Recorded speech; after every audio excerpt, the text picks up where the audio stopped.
Day 3 of the OTAs. Got some tidbits.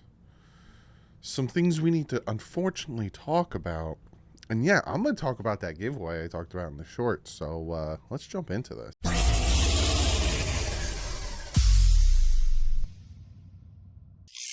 What is up, Fin fans? I'm not going to beat around the bush. I'm not going to do the whole TV show. Be right back after this break before I tell you what I am giving away.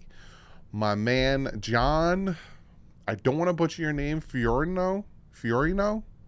My man, John Fiorino, has donated to the channel and has given me to give away 2 tickets to the Atlanta Falcons Miami Dolphins preseason game.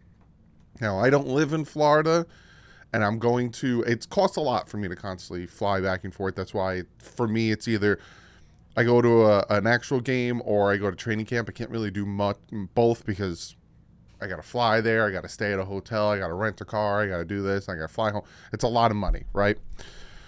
But my man John was like, hey, I got 2 tickets to the Atlanta Falcons preseason game. I'm going to give them to him. You can either go or you can do a giveaway.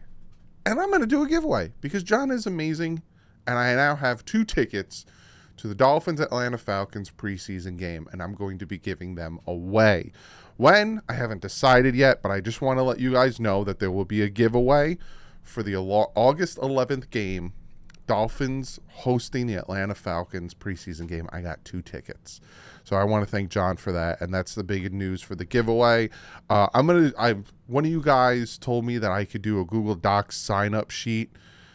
If you know how to do that, please hit me up in an email and help me with that, because last time I had you guys email me, filled up my email, and then I had to go through and copy and paste all of your names. And if you know how to make my life easier about this with Google Docs and having people sign up on that, please help me with that. But don't do it yet. I'll let you know when. Probably training camp or something, but I want to let you know I got 2 tickets that I'm giving away to the Dolphins preseason game hosting Atlanta Falcons. And John, you're amazing. Thank you so much. So without further ado, let's talk more about OTAs. Now, again, OTAs today was closed off to the media, so there's not much, because if you remember on Tuesday when it was open to the media, they couldn't give us who was where and at what, who was running with first team, who was running with second team, all that stuff. They essentially told us like, oh, there was a nice pass here and so look good and this and that. But I got some more tidbits from camp. First off, today, let me see if this doesn't look like hot garbage.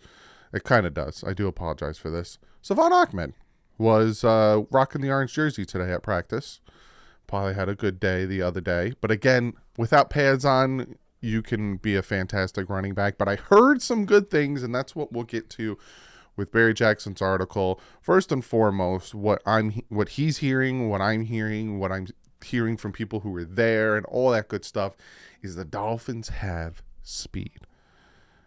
Devon Achane, Jalen Waddle, Tyreek Hill, Chosen Anderson, Braxton Berrios, like all of these guys, even Raheem Mostert, all of these guys are fast. And that's what I'm hearing from this offense is fast. Jeff Wilson on Devon Achane, that boy can go. These guys are ridiculously fast. Just another explosive player added to what we already have. Him, Chosen, Cedric Wilson, just adding to make people game playing a lot harder. I'm hearing great things about Devon Achane, but again, this is OTAs. Training camp, and especially the joint practices when you're going against people that aren't your guys who have that familiarity with you, going to be very, very interesting. But I'm hearing fast. This offense is going to be fast. The receivers are fast. The running backs are fast. Fast. They built that Grand Prix around the stadium.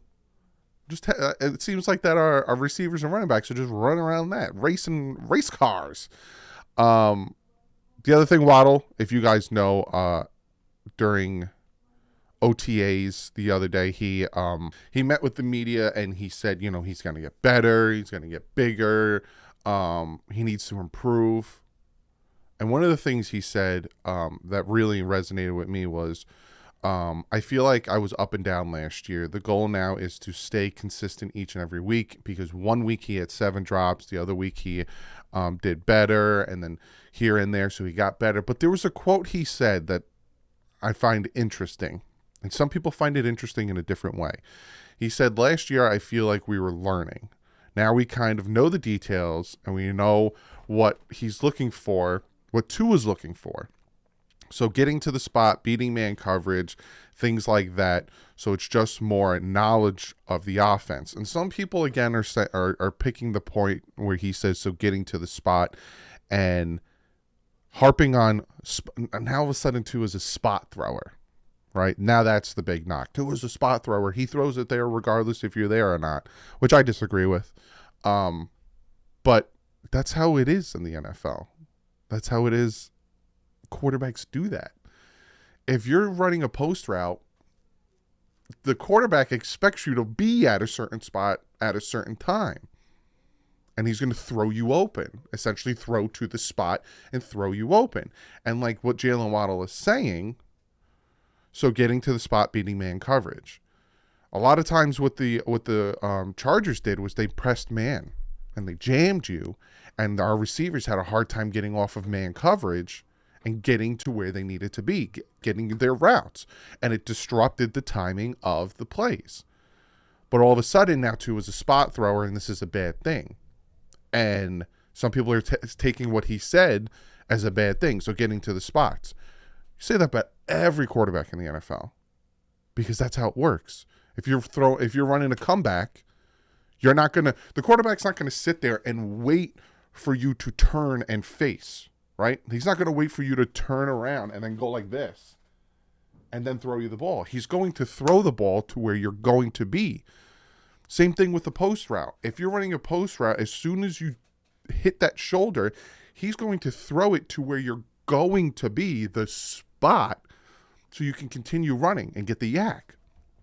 Those touchdowns, the touchdown against the Buffalo Bills, the touchdown against the Patriots, all of those touchdowns were spot throws, because Tua threw Sherfield against the 49ers, threw it to the spot, and then the quarterback caught it and kept going.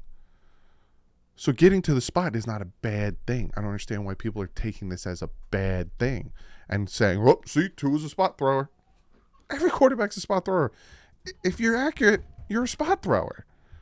I don't get it. The other thing that was noted is the Dolphins have a lot of wide receivers, and they have a lot of starting caliber wide receivers. Hill, Waddle, Berrios, Wilson, Chosen Anderson, Eric Ezukanma, River Craycraft. Now, Eric Ezukanma and River Craycraft, when it comes to starters, but Hill, Waddle, Berrios, Wilson, and Chosen Anderson, those are 5 starting caliber wide receivers. And are they going to keep them all? I don't know. Probably not. And also, Cedric Wilson Jr. is guaranteed $5 million of his $7 million base salary. So that's why it's hard to trade him. But I think what the Dolphins are going to do, again, post June 1st trade, the Dolphins save a lot of money. So I think what they're going to do is they're going to hold on to Cedric. And God forbid, and I hope this doesn't happen, a wide receiver on another team gets injured, they'll probably trade him at that point for nothing. 5th round, 6th round pick, if anything, or swap. Hey, we'll send you Cedric Wilson Jr. to deal with your wide receiver shortage, and send us one of your tackles, or send us this tight end, your 3rd string tight end. Let's try him out, and it'll clear cap space. But what Barry Jackson said is he has remained professional, has been to all the voluntary stuff, so that's good on him. What else did Barry say? Oh, the front 7 of this defense. Omar Kelly came out and said that he totally forgot to mention this yesterday, but rookie defensive end Randy Charlton, who is an undrafted free agent, broke the sled. And if you don't know what a sled is, this right here is the sled. He broke it. Hey man, if we can find another Cameron Wake, I'll be ecstatic. I'll be absolutely ecstatic. But he broke the sled. And the other thing is Mike White. I'm hearing things about Mike White, some up and some down about Mike White. Hopefully that gets a little bit better. It's 2 days in OTAs. Hopefully he gets more acclimated to the offense and does a little bit better, because if we don't have a good backup, again, I don't feel as comfortable as some. I'm hoping Tua plays the entire season, but it still makes me super nervous. Now let's talk about something that unfortunately I have to address. So there was a picture of Tua throwing the ball, right? And I saw the picture, and some people obviously are calling him fat. I don't think he's fat. I think he looks good. And obviously they're looking at it, and they're like, you see his leg and it looks all muscular, but then you look at his abdomen and it doesn't. But even though he has a hoodie on under a jersey, no one's going to talk. It's like nonsense. And I don't want to talk about it, because I told you guys I'm not addressing Tua nonsense anymore. But then my man Bobby Souse, who I love this man, he said Tua Tagovailoa is wearing a video recorder mounted on the side of his helmet this offseason. I can only imagine how much time Mike McDaniel has and will spend watching the footage and offering Tua pointers. This literally allows Mike McDaniel to see what Tua is seeing on every play, progression, etc. Very interesting. And I retweeted saying, interesting. That is very interesting. And I woke up, I went on Twitter today, and it blew up. Absolutely blew up. People are like, oh my God, how horrible he is. I've had Bills fans tweet at me saying, oh my God, how bad could your quarterback be that he's wearing a camera on the side of his head. I've had Jet fans, I've had fans of other teams, try to get on me being like, your quarterback sucks. How bad does he have to be? I have even some Dolphin fans that don't like Tua coming out and saying, oh my God, he's got a quarterback. He's got a camera on his head. That's because he doesn't get to the second read. Who cares? It's going to make him better. It's going to make him better. Does he get to the second read? Yes, he gets to the second read. When time alludes for him to get to the second read, to the third read, people want him to get to the fourth read. Show me a quarterback who has time to get to the fourth read when he's 34th ranked in the NFL with time to throw. Not release, time of release, time to throw. 34th ranked in the NFL. There's 32 starting quarterbacks. 34th ranked. He has about 2.5 seconds to throw the ball. But people wanted him to get to the third and fourth read. But I digress about that. That's a horse of a different color. Who cares? Right? People are he's got a camera on the side of his helmet.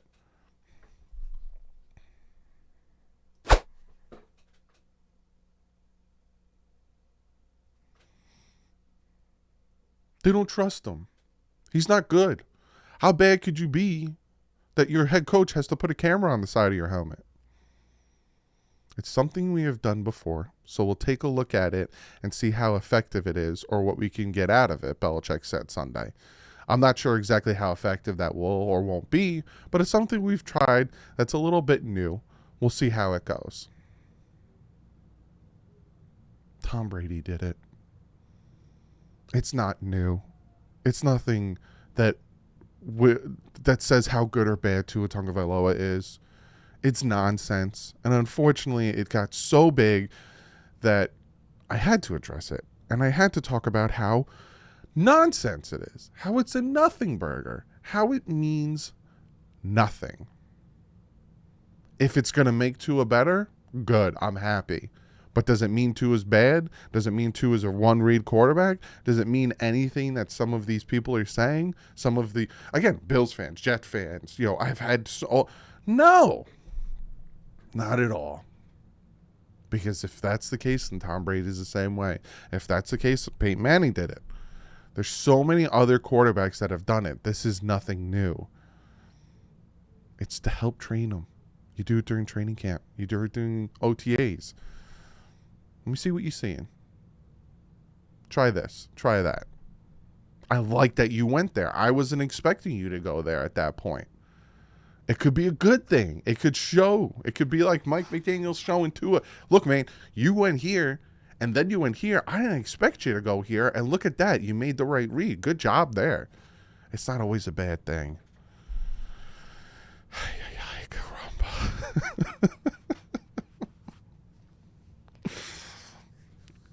It's that time of the year where people are going to nitpick, where people are going to, try and be whatever. Chris Sims came out with his ranking, and he had Tua ranked 21st behind Mac Jones. And it's just like, you got to ignore it. You know, if you're a level-headed person, and this is my, again, I'll say for the 4,000th time, this is my thoughts on Tua going into the season. I think Tua has what it takes to be a franchise quarterback. I think Tua has the ability, the smarts, the arm to be a franchise quarterback. For me, he can't stay on the field, which bothers me, but I think he can if he plays smarter football. Also, there's parts of his game he needs to get better. But that can be said about every quarterback. To me, the only thing holding him back is from him staying on the field. That's it. That's my thoughts on Tua. I'm very in between. I don't hate him. I'm not obsessed with him. I think Tua can be a franchise quarterback, but there's things he needs to work on, like every quarterback, and he needs to stay on the field. So what I'm doing is I'm being level-headed. If you notice, I didn't make a video about Chris Sims because who cares? He doesn't know nothing. His lists are always wrong. I didn't make a video about people calling him fat, Tua fat, because they're wrong. It's dumb. And unfortunately, this got so big I had to make a video, or I had to add. I didn't make a whole video. I added into it about the camera because it's a nonsense. Who cares? You know what I care about? September in LA, beat the Chargers. Plain simple. Stay healthy, stay on the field. Let me see you play 17 games. Boom, you get a contract extension. We found our franchise quarterback. You don't get a contract extension. Plain simple. There you go. I'll see you guys tomorrow. I do have a video. I think PFF came out with their quarterback ranking, and then I'm going to kind of look at how some people are projecting the Dolphins. Like Louis Riddick thinks the Dolphins are going to win the AFC East. So we're going to look at how everyone is looking at the Dolphins. I think that's the video I'm going to do tomorrow. But on that, like usual, stay classy. Fins up.